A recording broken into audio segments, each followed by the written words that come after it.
प्यारे साथियों, बहुत बहुत स्वागत करता हूं आप लोगों को अपने चैनल वैकेंसी पॉइंट पर। दोस्तों आज मैं पूरे एग्ज़ाम का जीके का आपका फुल एनालिसिस लेकर हाजिर हूं। 20 में 20 क्वेश्चन का और पूरे 20 क्वेश्चन मैंने प्राप्त कर लिया। अब उसके बाद मैं आपको इन 20 प्रश्न को बताऊंगा कि जीके के कौन से क्वेश्चन हैं जो कि आपसे पूछे जा रहे हैं। तो ये पहले क्वेश्चन को देखेंगे और इस फुल एनालिसिस के साथ साथ मैं आपको ये भी बता दूं कि हर सब्जेक्ट में एनालिसिस लेकर आऊँगा। और आप लोग मेरे चैनल को सब्सक्राइब कर लेना, चाहे मैथ का एनालिसिस हो या फिर हिंदी या इंग्लिश का एनालिसिस हो या फिर रीजनिंग का हो, हर एनालिसिस को मैं आप लोगों के सामने लेकर हाजिर होऊंगा। चलिए पहले क्वेश्चन को देखेंगे। आज जी का क्या मैं एनालिसिस लेकर आया हुआ हूँ। पहला क्वेश्चन था किस राज्य में हाल ही में प्रधानमंत्री उज्ज्वला योजना शुरू की गई है, तो वो था तेलंगाना। पहले का ये सही होगा। उसके बाद दूसरे का देखेंगे। तो दूसरे में जब क्लोरोफिल प्रकाश अवशोषित करता है यह उत्तेजित हो जाता है और उत्सर्जित करता है किसे, इलेक्ट्रॉन को।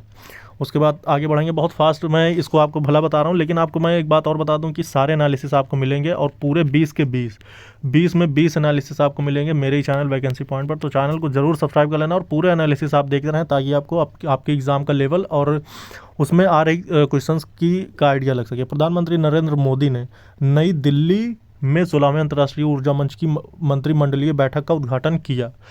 उसके बाद आगे देखेंगे।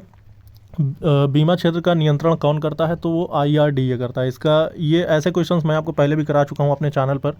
फिर उसके बाद इसके आगे बढ़ेंगे, देखेंगे कि पानी की अस्थायी कठोरता को दूर करने के लिए कौन सी विधि का प्रयोग नहीं किया जा सकता। तो उसमें जो भी ऑप्शन दिए थे 4 में से ये आपका ऑप्शन सही था, उबालना। और इसके अलावा भी दिए होंगे, बाकी ये सही आंसर आपका था। और उसके बाद आप एक चीज़ और मैं दोस्तों उसके बाद आइए आगे बढ़ते हैं और देखेंगे कि छठा क्वेश्चन क्या था। वो 5 क्वेश्चन हो चुके थे। देखिए दोस्तों, मैं जो सही ऑप्शन था वही सिर्फ आप लोगों के सामने लेकर आ रहा हूँ। इसके अलावा और भी ऑप्शन थे। तो भारत का उपग्रह भास्कर द्वितीय प्रक्षेपित किया गया था 18 जुलाई 1980 को।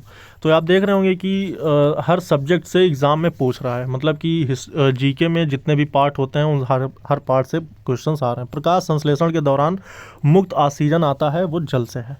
फिर उसके बाद आगे बढ़ेंगे और देखेंगे कि ज्ञानपीठ पुरस्कार साहित्य में दिया जाता है। उसके बाद ये पुरस्कार का लेकर भी बहुत चर्चा था कि पुरस्कार पे क्वेश्चन आएंगे, तो वो आखिर आ ही गया। और इसका लेकर मैंने कई सारी अपने टेलीग्राम पर, अच्छा टेलीग्राम का लिंक मैं आपको डिस्क्रिप्शन में दे दूंगा। टेलीग्राम पे मैंने पुरस्कार का लेकर बहुत सारे PDF सेंड किए थे, जिसको अगर किसी ने देखा होगा तो वो ये सब क्वेश्चन आराम से कर लेगा। अब देखें कौन सा देश अंडमान द्वीप समूह के सबसे नज़दीक है, तो वो है म्यांमार। अच्छा, इसका थोड़ा लेवल अगर मैं बात करूं तो बहुत ज़्यादा टफ नहीं है अगर आप बेहतरीन पढ़ाई किए होंगे। वैसे भी GK GS को हमेशा ही टफ माना जाता है। एड्स में वायरस होता है डबल स्ट्रैंडेड 6, ये इसका नाम है। आप इसको थोड़ा देखकर अगर आप याद कर पाएँ तो। किस देश ने सर्वप्रथम महिलाओं को मताधिकार दिए थे, तो वो न्यूजीलैंड था, जिसने वोट डालने का अधिकार दिया, राइट टू वोटिंग, है ना। फिर उसके बाद आगे बढ़ेंगे। फिर उसके बाद यहाँ पर देखेंगे कि आधारभूत SI इकाइयों की संख्या कितनी है, तो वो 7 है। टोटल जो SI इकाइयाँ होती हैं वो हैं टोटल 7। अब इसके आगे बढ़ेंगे और देखेंगे कि एक नाव डूब जाएगा जब यह अपने वजन के बराबर जल को विस्थापित करेगा। फिर उसके बाद आगे बढ़ेंगे और देखेंगे बहमनी साम्राज्य की स्थापना की गई थी अलाउद्दीन हसन द्वारा। तो ये सब थोड़े टिपिकल क्वेश्चन हैं, लेकिन ये है कि बहुत ज़्यादा टफ नहीं। अगर आप पढ़े होंगे तो ये आप बेहतरीन ढंग से कर पाएंगे। यूरो किस देश की मुद्रा नहीं है, तो दोस्तों जो भी ऑप्शन दिए थे उन सारे देश की मुद्रा थी, लेकिन उसमें से एक ऑप्शन था जो कि स्विट्ज़रलैंड, ये उसकी मुद्रा नहीं थी।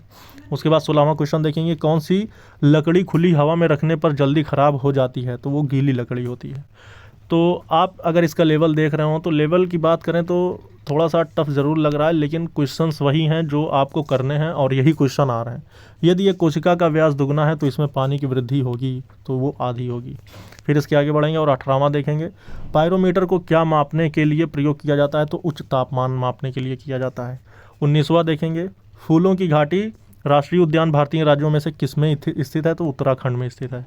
उसके बाद आज का 20वां क्वेश्चन देखेंगे, जो कि 20वां था, एक वृत्ताकार प्लेट, एक घन और एक गोला, सभी एक धातु के बने हुए, सभी का एक द्रव्यमान भी समान है, तो 300 डिग्री सेल्सियस तक गर्म किया जाता है। उनमें से किसके शीतलन की दर सबसे कम होगी, तो वो होगा गोला। दोस्तों आप देख रहे होंगे कि 20 में 20 क्वेश्चन हैं ये आपके, जो कि आपके आज एग्ज़ाम में आए हुए थे।